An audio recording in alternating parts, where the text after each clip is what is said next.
किताबें पढ़ते हैं रंध्र के बारे में, रंध्र का क्या कार्य होता है। अब रंध्र होता क्या है तो आप लोग गौर से देखे होंगे पेड़ पौधों को, गौर से तो सभी बच्चा जरूर ही देखे होंगे पेड़ पौधे को। तो उनमें क्या होता है, आपका पत्ता लगा होता है। क्या लगा होता है बच्चा, उसमें पत्ता। उस पत्तों में बहुत ही बारीकी से ये इस प्रकार से छोटा छोटा सा छिद्र होता है। पत्तों में छोटे छोटे जो छिद्र होते हैं वही आपके क्या कहलाते हैं, रंध्र कहलाते हैं। तो रंध्र अगर पूछा जाए कि रंध्र क्या होता है तो क्या लिखेंगे, पेड़ पौधों की पत्तियों में बहुत ही छोटे छोटे छिद्र होते हैं।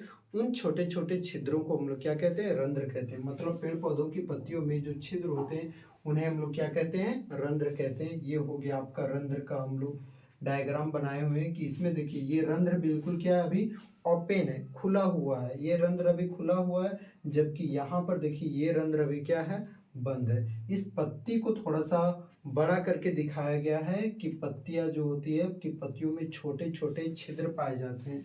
यहाँ पर क्या लिखेंगे हम लोग कि पेड़ पौधों की पत्तियों में, पेड़ पौधों की पत्तियों में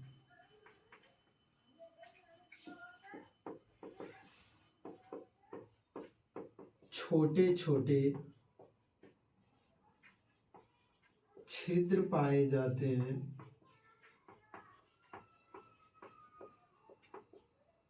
इन्हें क्या कहा जाता है, इन्हें रंध्र कहा जाता है।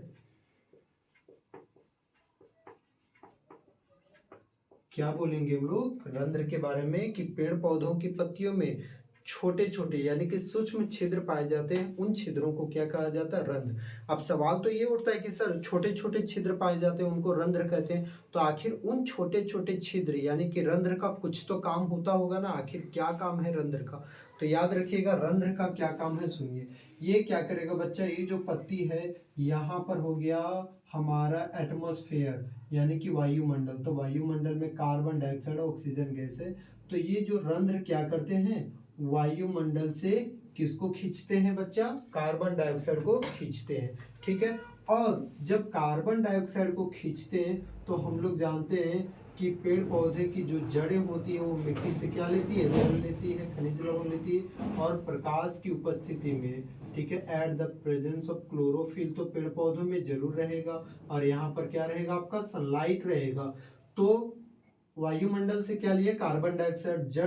जड़ क्या किया, मिट्टी से जल और खनिज लवण लिया। और क्लोरोफिल क्या किया, प्रकाश की उपस्थिति में ये C6H12O6 ग्लूकोज बनाया और कौन सा गैस निकला, ऑक्सीजन गैस। तो ये वायुमंडल से रंध्र क्या खींचा है, कार्बन डाइऑक्साइड। तो मतलब रंध्र अभी ओपन होगा। रंध्र क्या होगा, कार्बन डाइऑक्साइड आखिर लेगा। तो लेने के लिए तो क्या करना होगा, अब अगर कोई भी हमारे घर में आता है तो उसके लिए हम लोगों को क्या करना पड़ता है, दरवाजा खोलना पड़ता है। ठीक उसी प्रकार से पेड़ पौधों की पत्तियों में अभी क्या आ रहा है, आपका कार्बन डाइऑक्साइड आ रहा है। और कार्बन डाइऑक्साइड में रंध्र क्या होगा, इस प्रकार से जब भी आएगा तो रंध्र उस टाइम खुल जाएगा। ठीक है। तो यहाँ पर रंध्र क्या होगा, खुल जाएगा। तो कौन सा गैस आएगा, आपका कार्बन डाइऑक्साइड CO2 आएगा। और कौन सा गैस जाएगा बच्चा, ऑक्सीजन गैस जाएगा। यह प्रक्रिया कौन सी प्रक्रिया कहलाती है, विसरण की प्रक्रिया। तो रंध्र का क्या काम हुआ, पहला तो काम हुआ गैसों का आदान प्रदान करना, गैसों का आदान प्रदान करना, आदान प्रदान करना। पहला तो काम हो गया गैसों का लेन देन करना।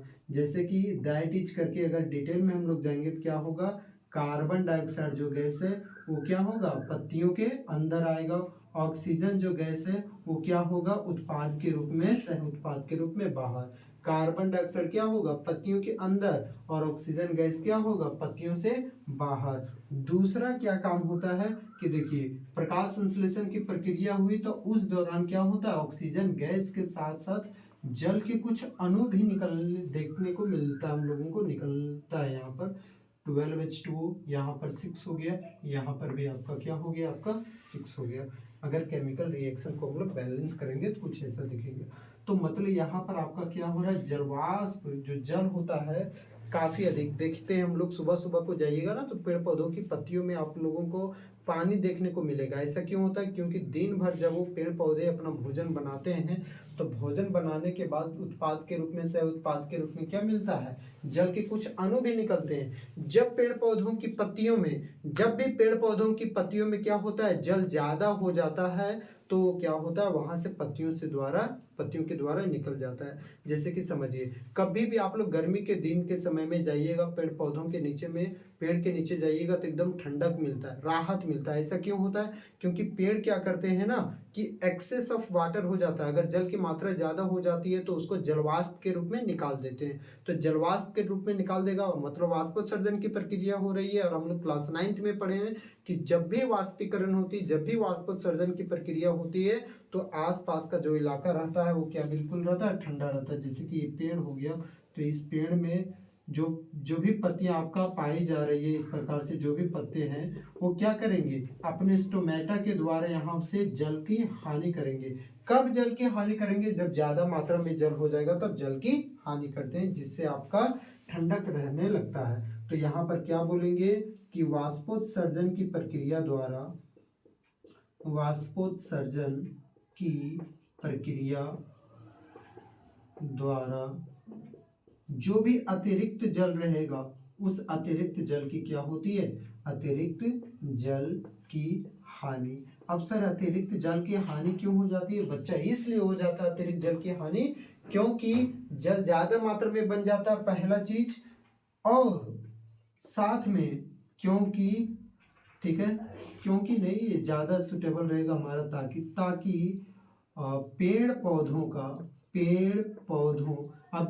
पेड़ पौधों का तापमान बना रह सके, तापमान नियंत्रित रह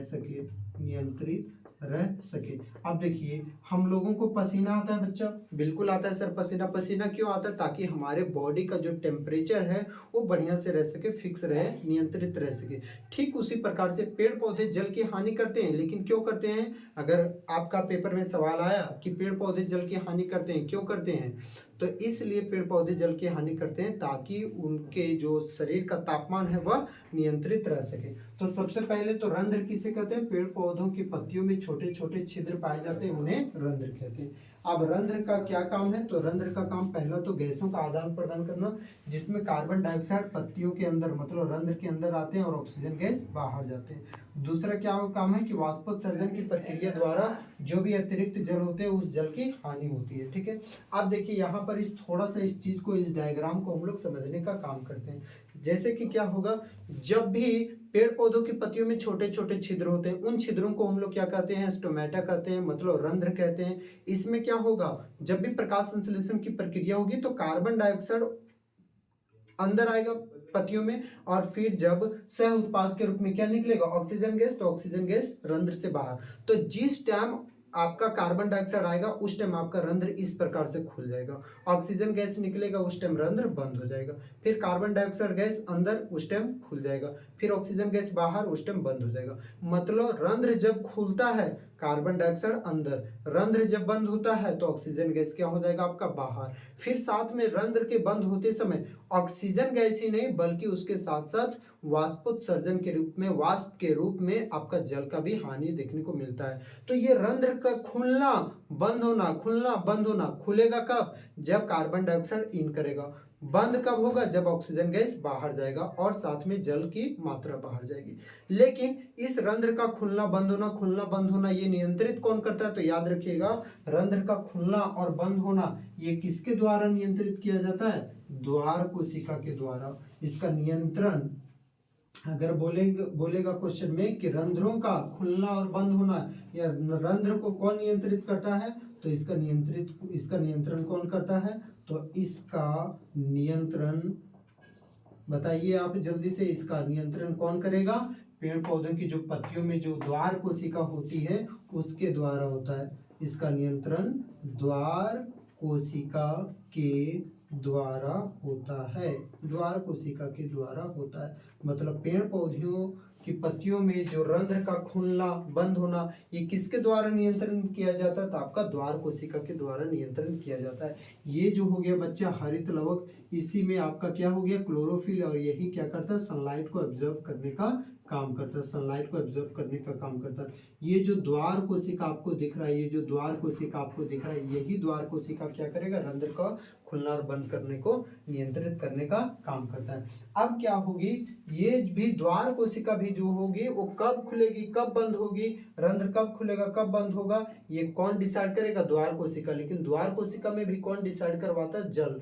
जल क्या होगा इस द्वार कोशिका के अंदर आएगा, क्या होगा यहाँ पर जल मान लेते हैं, इस प्रकार से मिट्टी से जल अंदर आया तो ये क्या होगा द्वार कोशिका फूल जाएगी। जैसे ही द्वार कोशिका ये फूलेगी, जैसे ये फूलने लगेगा, द्वार कोशिका फूलने लगेगा तो आपका जो रंध्र है वो कुछ इस प्रकार से खुल जाएगा, ठीक है। और जैसे ही फिर यहाँ से पानी बाहर निकलने लगेगा, वाष्प के रूप में बाहर निकलने लगेगा, तो द्वार कोशिका फिर क्या होगी सिमट जाएगी, और सिमटने के बाद ये जो रंध्र है वो बंद होकर के कुछ ऐसा हो जाएगा। मतलब जल के अणु जब इसके भीतर में प्रवेश करते हैं, द्वार कोशिका के अंदर प्रवेश करते हैं, तो द्वार कोशिका फूल जाती है। फूलने के बाद क्या होता है रंध्र आपका इस प्रकार से खुल जाता है। जैसे ही जल के अणु जो होते हैं वाष्प के रूप में बाहर निकल जाते हैं, तो द्वार कोशिका सिमट जाती है, और सिमटने के बाद आपका रंध्र क्या हो जाता है बंद हो जाता है।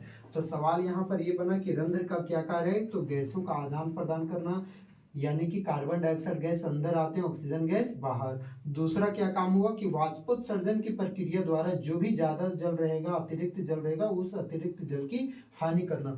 क्यों हानि करता है, ताकि पेड़ पौधों का तापमान क्या रह सके, स्थिर रह सके, नियंत्रित रह सके। उसके बाद रंध्र को कौन नियंत्रित करने का काम करता है, तो इसका नियंत्रण द्वार कोशिका के द्वारा होता है। जब भी जल जो द्वार कोशिका के अंदर आती है, द्वार कोशिका फूल जाएगी, इस प्रकार से यहाँ पर फूल जाएगी, द्वार कोशिका फूलेगी तो क्या हो जाएगा आपका रंध्र भी ओपन हो जाएगा, खुल जाएगा, और उसके बाद फिर कार्बन डाइऑक्साइड अंदर आ जाएगा।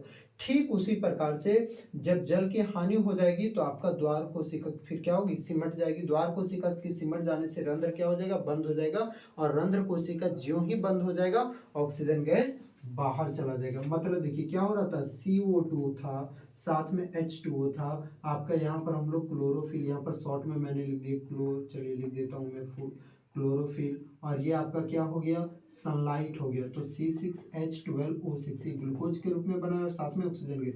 तो ये जब भी जल का अणु जो होते हैं द्वार कोशिका में इन करेगी, ये जल का जो अणु है वो आपका किस में इन करेगी, द्वार कोशिका में इन करेगी, तो द्वार कोशिका धीरे धीरे फूल जाएगा जल के अणु से, और द्वार कोशिका ज्यों ही फूलेगी तो यहाँ पर रंध्र अपने आप ओपन हो जाएगा, खुल जाएगा। रंध्र खुलेगा तो कार्बन डाइऑक्साइड इस रंध्र के अंदर में आ जाएगा। उसके बाद क्या होगी, जब यहाँ पर आपका सह उत्पाद के रूप में जल बनेगा तो यहाँ से जल क्या होगी वाष्प के रूप में बाहर जाने लगेगी। जब ये जल वाष्प के रूप में बाहर जाएगी तो द्वार कोशिका फिर से सिमट जाएगी। सिमटने पर कौन सा गैस बाहर चला जाएगा, ऑक्सीजन गैस बाहर चला जाएगा। लेकिन मुख्य उत्पाद आपका क्या बनता है, ग्लूकोज। और मैंने कई बार बता रखा है कि जब ये एक्सेस ऑफ ग्लूकोज हो जाता है, ज्यादा मात्रा में हो जाता है, तो ये ग्लूकोज किस रूप में स्टोर हो जाते हैं, स्टार्च के रूप में स्टोर हो जाते हैं। आप इसको जल्दी से लिख लीजिए, स्क्रीनशॉट ले लीजिए, तब तक मैं आगे बढ़ता हूँ।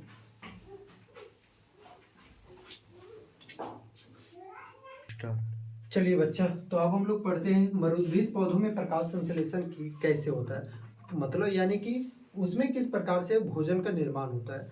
तो देखिए कोई भी पेड़ पौधे होते हैं वो अपना भोजन कैसे बनाते हैं, तो सनलाइट के प्रेजेंस में बनाते हैं। उस प्रक्रिया को हम लोग क्या कहते हैं, प्रकाश संश्लेषण की प्रक्रिया कहते हैं। लेकिन अब मरुद्भिद पौधे किसे कहते हैं, तो जो रेगिस्तानी इलाकों में पेड़ पौधे पाए जाते हैं वो क्या कहलाते हैं, मरुद्भिद पौधे कहलाते हैं। सबसे पहले हम लोग बात पढ़ते हैं कि प्रकाश संश्लेषण की प्रक्रिया कैसे होती है। तो वायुमंडल से कार्बन डाइऑक्साइड, मिट्टी से जल एवं खनिज लवण, और किसकी उपस्थिति चाहिए, बिना क्लोरोफिल के तो कुछ भी होने वाला नहीं है, तो क्लोरोफिल होना चाहिए, और साथ में किसका उपस्थिति होना चाहिए, सूर्य का प्रकाश का उपस्थिति होना चाहिए। उसके बाद क्या बनेगा आपका, ग्लूकोज बनेगा, साथ में क्या बनेगा, ऑक्सीजन, और सह उत्पाद के रूप में आपका क्या बनेगा, जल का कुछ अणु।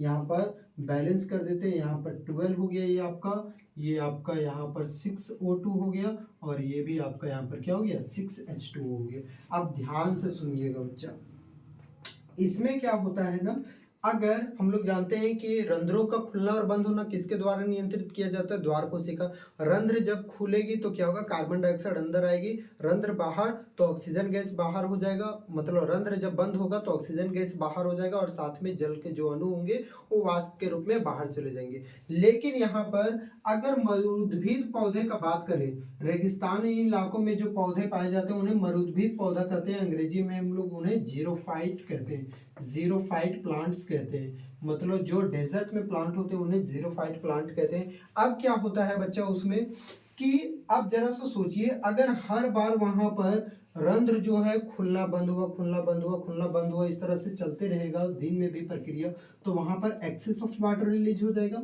एक्सेस ऑफ वाटर यानी कि जल की ज्यादा मात्रा में रिलीज होने लगेगा, ठीक है, पानी। तो ज्यादा पानी रिलीज होने लगेगा तो वहां तो वैसे भी रेगिस्तानी इलाके में तो पानी होती नहीं है, तो उनमें जो रंध्र होती है ना वो ज्यादातर समय क्या होती है, दिन के टाइम में एकदम लगभग बंद ही होती है, खुले इस तरह से, ताकि वहां पर ज्यादा मात्रा में जल की हानि ना हो सके। लेकिन जब रात के टाइम आती है तो रात के टाइम में तो धूप उगा नहीं रहता, उस टाइम में टेम्परेचर कम रहती है, तो उस टाइम में ये क्या करते हैं, अपने जल को एब्जॉर्ब कर लेते हैं अच्छा से। और जैसे ही सुबह होती है, मतलब किस समय, यानी कि सुबह के समय, जैसे ही सुबह होगी तो ये तुरंत सवेरे सवेरे क्या करेंगे, CO2 ले लेंगे, H2O ले लेंगे, क्लोरोफिल सूर्य के प्रकाश की उपस्थिति में क्या करेंगे, ग्लूकोज, ऑक्सीजन और अपना जल का उत्पाद कर लेंगे। लेकिन याद रखिएगा हमेशा इसमें इस प्रकार की प्रक्रिया नहीं होगी। क्यों? क्योंकि अगर ये बार बार जल की हानि करने लगेगी तो फिर आपका क्या हो जाएगा, पेड़ पौधे मर जाएंगे। क्यों? क्योंकि उन इलाकों में वैसे भी जल की क्या रहती है, कमी रहती है। अब थोड़ा सा आपका एक छोटा सा टॉपिक बचा हुआ, मंड परीक्षण क्या होता है, मंड परीक्षण किसे कहते हैं हम लोग, क्या होता है मंड परीक्षण, इसको अंग्रेजी में हम लोग कहते हैं स्टार्च टेस्ट, ठीक है। तो इसके लिए एक एक्सपेरिमेंट आता है, तो सबसे पहले क्या करना होगा आपको, एक पौधा होता है, बिल्कुल एक छोटा सा पौधा लीजिए, उस छोटे पौधे को क्या कीजिए आप 2 से 3 दिन तक रूम में रखिए, 2 से 3 दिन तक अंधेरे कमरे में रख दीजिए, अंधेरे कमरे में रखें।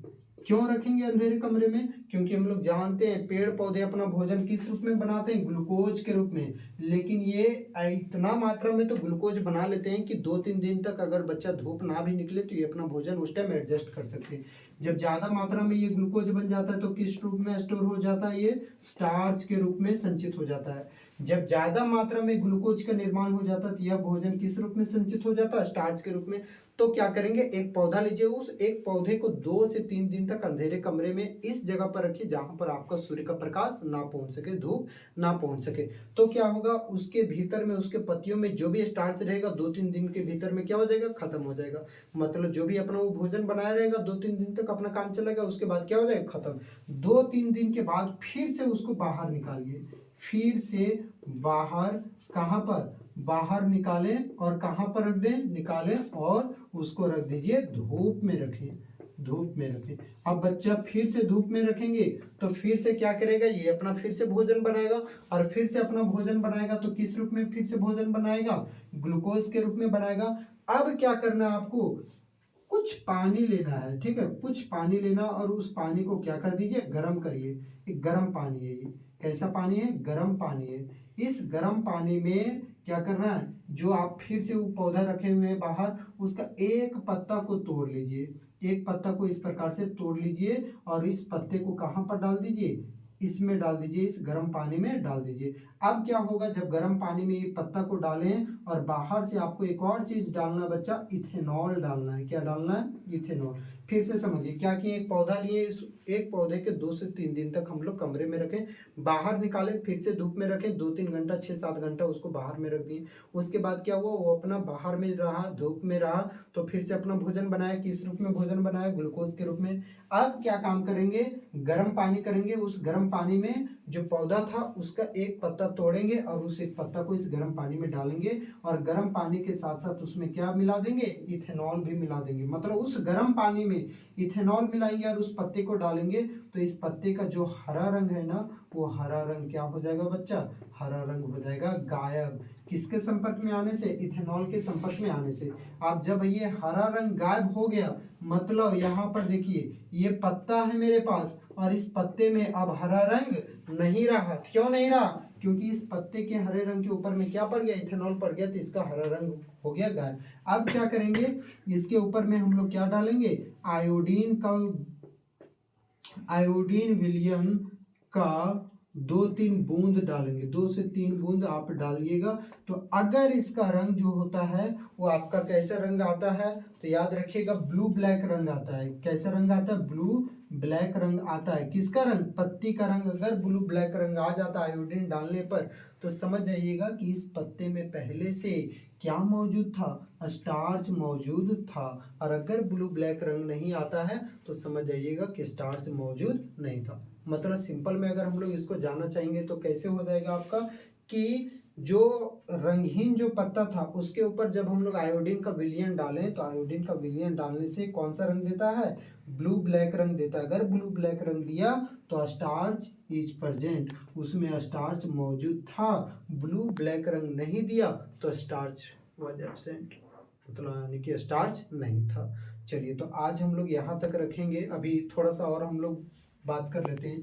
वो जो प्राणी संपोषण बच्चा था, प्राणी संपोषण, तो उसको भी आगे 3 भागों में बांटा गया। मनुष्यों को तो आगे उस प्रकार से बांटा गया है, जीव जंतुओं को बांटा गया। एक क्या हो गया आपका, शाकाहारी हो गया, दूसरा क्या हो गया, मांसाहारी हो गया, और तीसरा क्या हो गया, सर्वाहारी हो गया। ये तीनों तो आप लोग डेफिनेशन खुद से लिख सकते हैं। शाकाहारी क्या हो जाएगा, वैसे जीव जो सिर्फ साग सब्जियां खाते हैं, ठीक है, जो पेड़ पौधे के उत्पाद खाते हैं उन्हें हम लोग शाकाहारी कहते हैं, जैसे कि हिरण वगैरह हो गया। मांसाहारी को क्या हो गया, जो सिर्फ दूसरे जंतुओं का मांस खाते हैं, जैसे कि शेर बाघ चीता वगैरह हो गया।